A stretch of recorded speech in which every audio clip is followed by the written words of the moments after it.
So we're gonna start the process of making oil tan.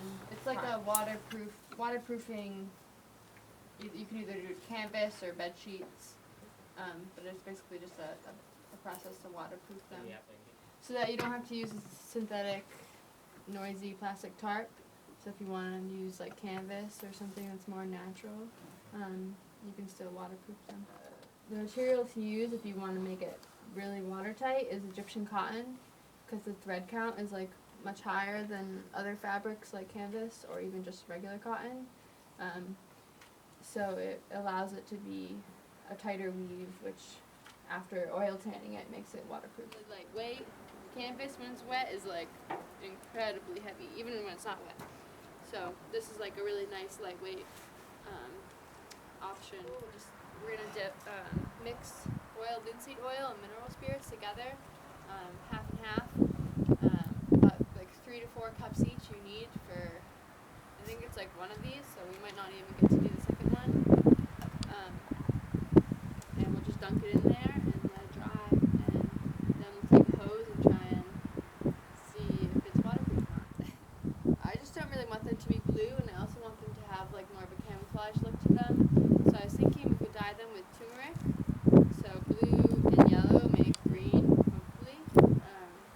And then we can take some powdered charcoal and powdered black walnut husks and use some paintbrush or fingers and just kind of like paint leaves and different camouflage shapes on them. And basically I took like maybe 3/4 of a cup and have been like simmering this for a couple hours just to really get the color to come out. And so we could just pour that, half of it in each bucket, and then dunk each sheet in there, add some extra water so it's the color. Yeah. Get it in there and really slosh it around and try and get it evenly dyed, so there's no like dry spots. If you want to make it really stay, you could boil it Boil for a the couple water hours. first and then? No, boil the thing in the water for a couple hours or something like that. But anyway, you just want to make sure that they're really, really dry, because you want the threads to be pretty tight, so that when you oil tan them, it like really absorbs. And if there's like water in there, it will kind of act as like a resistor. You know, it's not going to fully penetrate. It will kind of, the water and the oil won't blend or mix well. So if someone wants to crush up the black walnut is the husks from the nut of the black walnut tree. It's a really good dye because it's very strong and it's very like beautiful chocolatey brown. It's also a really good medicinal. You can also eat the nuts.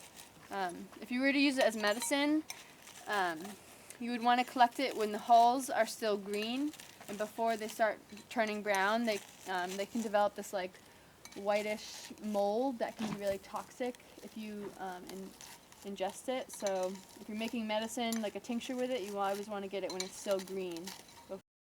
So anyway, you can play around with all different colors of plants, and it really, really changes depending on what you're using. Like if you put a dye in a cast iron pan, because of the iron in there, the iron acts as a mordant, and so that will kind of help bind your color, but it also will change the color a lot. So if you like, I think it was like sumac, if you dye sumac in a cast iron pan, it turns it into brown instead of like this pinkish color.